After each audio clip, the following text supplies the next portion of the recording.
This video is sponsored by SBO Digital Marketing. இது work from home job. Male female நீங்கள் யார் வேணாலும் work பண்ணலாம். நார்மலாக மொபைல் ஃபோன் யூஸ் பண்ண தெரிஞ்சால் போதும். ஸ்கிப் பண்ணாதீங்க. பெரிய தப்பு. தினம் 300 ரூபாய் சம்பாதிக்க அரிய வாய்ப்பு. இன்ஸ்டாகிராம், ஃபேஸ்புக் பயன்படுத்த தெரிந்தால் போதும். Content post and content publishing மூலமா தினம் 300 ரூபாய் சம்பாதிக்கலாம். இந்த வேலை செய்ய 5 நிமிடம் போதும். Work training support, group communication support, all language customer live chat support, முக்கியமா சொந்தமா ஒரு பிசினஸ் ஸ்டார்ட் பண்ற அளவுக்கு உங்களால கற்றுக்கொள்ளவும் முடியும், சம்பாதிக்கவும் முடியும். இந்த வேலை வாய்ப்பு வழங்குவது 5 வருடத்திற்கு மேல ரன் ஆகிட்டு இருக்க நம்ம தமிழ்நாட்டு company school of business organisation private limited. மேலும் விவரங்களுக்கு டிஸ்கிரிப்ஷன்ல கொடுத்திருக்க நம்பருக்கு வாட்ஸ்அப் பண்ணுங்க. இன்றைக்கி வீடியோவில் கொஞ்சம் லைட்டாக ஸ்பிரிச்சுவல் ரிலேட்டடாக இருக்கக்கூடிய ஒரு சில விஷயங்கள் உங்கள்கிட்ட நான் ஷேர் பண்ணிக்கலான்ட்டு நினைக்கிறேன். ஸ்பிரிச்சுவல்னால் நான் ரொம்ப டீப்பாக உள்ளே போய் சொல்ல போகிறதில்ல. எனக்கும் பெருசாக ஒன்றும் தெரியாது. எனக்கு என்னோடய குரு சொன்ன விஷயம் ஒரு சில விஷயங்கள் உங்கள்கிட்ட நான் இன்றைக்கி நான் ஷேர் பண்ணிக்க போகிறேன். இப்போது ஃபஸ்ட்டு டாப்பிக்கில் வந்து நம்ம அதிகமாக எல்லாருமே கேட்குற கேள்வி, எந்த பிரச்சனையாக இருந்தாலும் சரி, ஹாப்பியாக இருந்தாலும் சரி, ஹாப்பியாக இருந்தால் நம்ம சொல்லக்கூடிய வார்த்தை என்னென்னா, கடவுள் இருக்கிறாருடா, கடவுள் இருக்கிறாருடான்னு சொல்லுவோம். பெரிய ப்ராப்ளமாக வந்து நிற்குது அப்படிங்கும்போது, கடவுள் இருக்கிறியா, உனக்கு கண் இருக்குதா அப்படின்னு சொல்லி திருப்பி கூப்பிட்டு திட்டுவோம். கடவுள் வந்து இருக்கிறாரா இல்லையா அப்படிங்கிற கேள்விக்குள்ளே எனக்கும் பதில் தெரியாது. எனக்கு தெரிஞ்ச விஷயம், நம்ம தலைக்கு மேலே ஏதோ ஒரு சக்தி இருக்குது. அந்த சக்திக்கு பேர் வேணால் நம்ம கடவுள்னு வச்சுக்கலாம். ஏதோ ஒரு சக்தி இருக்குது, அவ்வளோதான். அதை வந்து சிவனாக இருக்கலாம், இயேசுவாக இருக்கலாம், இல்லாட்டி அல்லாவாக இருக்கலாம், புத்தராக இருக்கலாம், யாராக வேணாலும் இருக்கலாம். நமக்கு மேலே ஏதோ ஒரு சக்தி இருக்குது. அந்த சக்தி தான் நம்மளை வந்து இயங்கிட்டு இருக்குது, நம்மளை இயக்கிட்டு இருக்குது அப்படின்னு சொல்லி தெரிஞ்சுக்கலாம். எப்படி அந்த சக்தியை உணருது அப்படின்னா, நாம் ஒரு இடத்துல உட்காந்துருக்குறோம், நான் பேசுகிறேன் அப்படின்னா, பக்கத்தில் நம்ம பேசுகிறேன்னா பேசுறது அடுத்தவங்களுக்கு காது கேட்குதுன்னா எப்படி கேட்குது?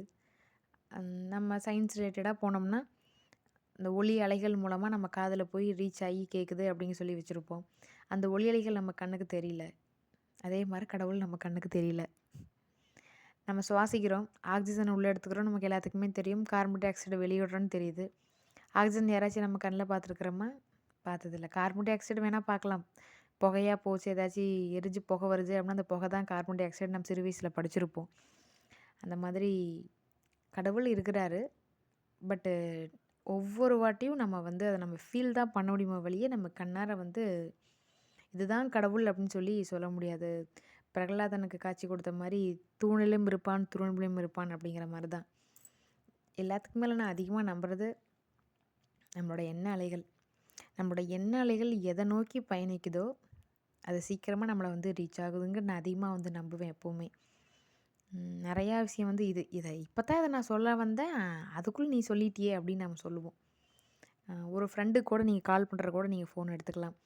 உனக்கு நான் ஃபோன் பண்ணலான்னு நினச்சிட்டே இருந்தேன், அதுக்குள்ளே நீயே கூப்பிட்டேன், உனக்கு 100 ஆயுசு அப்படிங்கிற வார்த்தையெல்லாம் வந்து பார்த்திங்கன்னா, நம்மளோட எண்ண அலைகளும் அவங்களோட எண்ண அலைகளும் வேகமாக பாஸ் பண்ணி போனதுனால வந்தக்கூடிய சம்பவம் தான். அதை வழிய யதார்த்தமாலாம் அது எதுவுமே நடக்கவே இல்லை.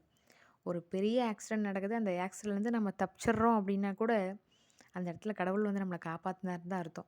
நம்ம 2 பேர் வண்டியில் போயிட்டுருக்கோம், முன்னாடி போடுறவங்க அடிபடுது, பின்னாடி போடுறவங்க எந்த அடியும் படலை அப்படின்னா அந்த இடத்துல கடவுள் அவரை தூக்கிட்டு போயிட்டாரு, நம்மளை கீழே தள்ளி விட்டாருன்னு அர்த்தம். ஏன் கீழே விழுந்தோன்னு கேட்டால் அது அடுத்த டாப்பிக்குள்ளே போயிடும், கர்மவினை பயன் அப்படின்னு சொல்லி போயிடும். அதை பற்றி மறுபடியும் இன்னொரு தடவை பேசுகிறேன். கடவுள் இருக்கிறார், நமக்கு மேலே ஏதோ ஒரு சக்தி ரூபத்தில் இருக்குது, அவ்வளோதான். அது வந்து புவியீர்ப்பு விசையாக இருக்கலாம், பிரபஞ்ச ஆற்றலாக இருக்கலாம், ஏதோ ஒன்று மொத்தத்தில் இருக்குது, நமக்கு மேலே இருக்குது.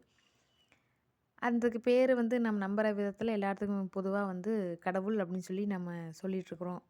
ஆனால் மொத்தத்தில் ஏதோ ஒரு சக்தி வந்து நமக்கு மேலே இருக்குது அப்படிங்கிறத மட்டும் நான் முழுசாக வந்து ஃபீல் பண்ணுறேன்.